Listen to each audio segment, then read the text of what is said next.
لله رب العالمين الرحمن الرحيم إياك نعبد وإياك نستعين الصراط المستقيم صراط الذين أنعمت عليهم غير المغضوب عليهم ولا الضالين. بسم الله الرحمن الرحيم. قل هو الله أحد الله الصمد لم يلد ولم يولد ولم يكن له كفوا أحد. بسم الله الرحمن الرحيم. قل هو الله أحد الله الصمد لم يلد ولم يولد ولم يكن له كفوا أحد. بسم الله الرحمن الرحيم. قل هو الله أحد الله الصمد لم يلد ولم يولد ولم يكن له كفوا أحد. اللهم صل على محمد وآل محمد. أعوذ بالله من الشيطان اللعين الرجيم. بسم الله الرحمن الرحيم. الحمد لله الذي لا يبلغ مدحته القائلون ولا يحصي نعماءه العاقلون، الذي لا يدركه بعد الهمم ولا يناله غوص الفتن، والصلاة والسلام على خير خلقه وأشرف بريته الذي سمي في السماء بأحمد وفي الأرضين بأبي القاسم محمد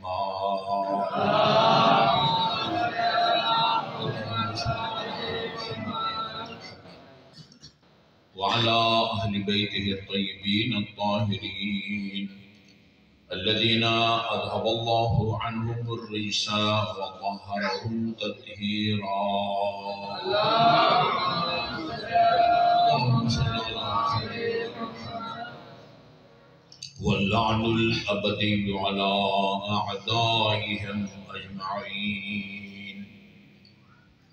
أما بعد فقال الله الحكيم. بسم الله الرحمن الرحيم. هل يستوي الذين يعلمون والذين لا يعلمون؟ درود بھیجیے.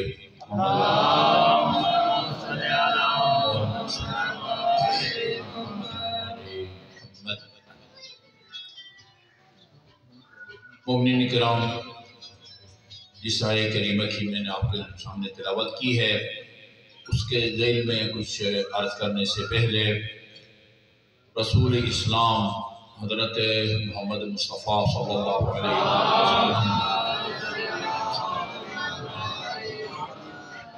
کا ایک فرمان آپ کی خدمت میں عرض کروں گا. زندگی کے ہر طبقے کا انسان اس فرمان سے بھرپور استفادہ کر سکتا ہے. اہل منبر زیادہ سے زیادہ استفادہ کر سکتے ہیں، عام مومنین بھی اس فرمان سے زیادہ استفادہ کر سکتے ہیں.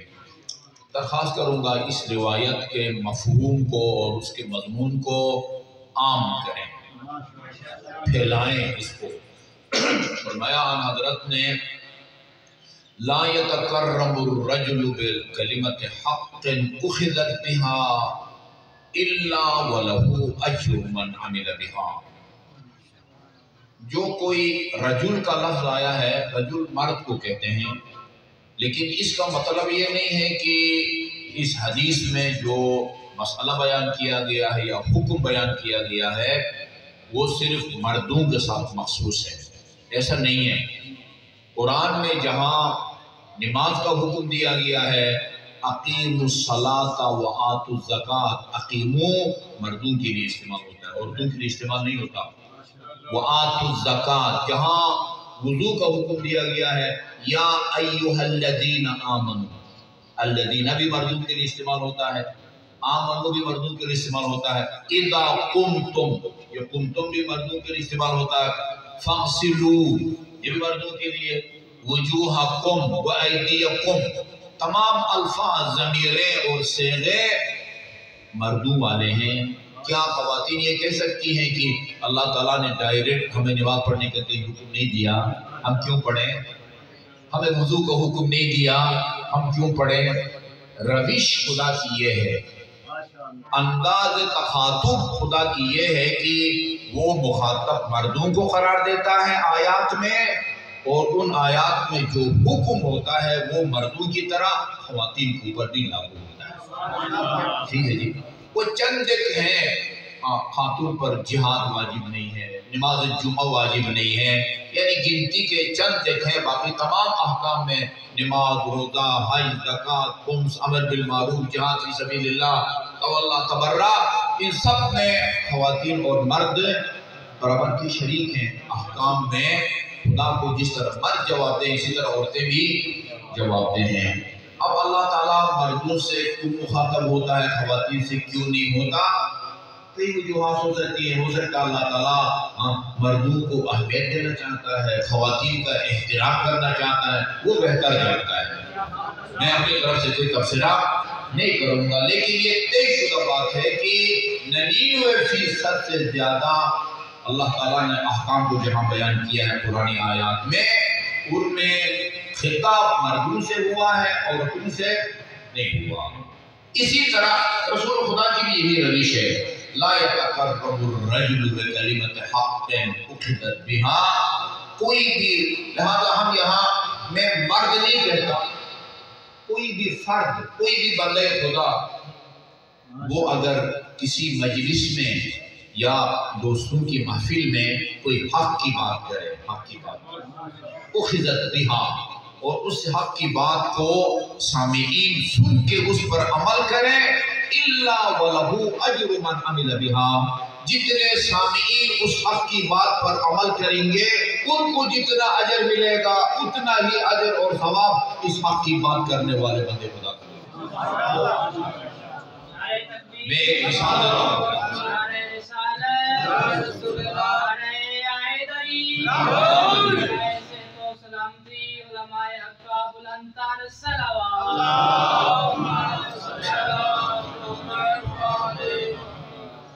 آپ کے جو مولانا صاحب ہیں، عالم دین جو اجتماعی کے فرائض انجام دیتے ہیں، وہ آپ کے سامنے امام حسین کی قبر کی زیارت کے فضائل بیان کریں. جی ام المومنین سے فرمایا رسول خدا نے، جو میرے نواسے کی قبر کی زیارت کرے گا عارفاً بحقہ، بشرطی کہ اس کے دل میں حسین کی معرفت ہو. حسین کی معرفت کا مطلب یہ نہیں ہے کہ یعنی وہ علی اور بطول کا بیٹا سمجھتا ہو. یہ ہر تاریخ دان سمجھتا ہے. جس نے بھی اسلامی تاریخ کو، ہسٹری کو پڑھا ہو، اس کو پتا ہے حسن اور حسین رسول خدا کے نواسے ہیں، علی اور فاطمہ کے بیٹے ہیں. پھر کیا مطلب ہے حسین کی معرفت کا؟ حسین کی معرفت کا مطلب یہ ہے حسین کی معرفت، حسن کی معرفت، علی کی معرفت، پنجتن پاک کی معرفت. اس کا مطلب یہ ہے کہ وہ حسین کو خدا کی طرف سے، توجہ سے سنیے، خدا کی طرف سے منسوب، معصوم اور حجت خدا سمجھتا ہو، اور اپنا دین حسین سے لے کر اس پر عمل کرنے کا اپنے آپ کو پابند سمجھتا ہو. جس کا یہ عقیدہ ہونا، وہ کہہ سکتا ہے میرے دل میں حسین کی معرفت ہے، وہ کہہ سکتا ہے میرے دل میں حسن اور علی کی معرفت ہے. جی یہ بہت سارے بغیر پنجتن پاک کو مانتے ہیں، ہم پنجتن پاک کو مانتے ہیں. وہ اگر اپنے آپ کو پابند سمجھتے ہیں کہ دین پنجتن سے لیں، اپنے عقائد بھی پنجتن سے لیں، عبادات کا طریقہ بھی پنجتن سے لیں، لین دین نکاح طریقہ بھی پنجتن سے لیں، اور اس پر عمل کرنے کے پابند ہوں، پھر وہ کہہ سکتے ہیں ہم پنجتن کو مانتے ہیں. لیکن توحید کہیں اور سے لیں، نماز کا طریقہ کہیں اور سے لیں، وضو کا طریقہ کہیں اور سے لیں، طلاق کا طریقہ کہیں اور سے لیں، اور ایک ہم پنجتن کو مانتے ہیں، وہ اپنے آپ کو بھی دھوکہ دے رہے ہیں، آپ کو بھی دھوکہ دے رہے ہیں. دے رہے ہیں. میں ایک دفعہ ایک وہ پر اس کو آن لائن کیا ہے، جیو ہے نا، جیو پر ایک پروگرام ہوتا تھا علماء کے ساتھ. اس کو پروگرام کا نام بھی میں بھول گیا. اچھا، اس میں اسلامک یونیورسٹی کے ایک پروفیسر کو لایا گیا تھا میرے ساتھ ایسے پروگرام میں. میں نے آف دی ریکارڈ اس سے پوچھا کہ یہ قرآن میں سورہ طلاق کی آیت نمبر 2 میں خدا فرماتا ہے اگر کوئی اپنی بیوی کو طلاق دینا چاہے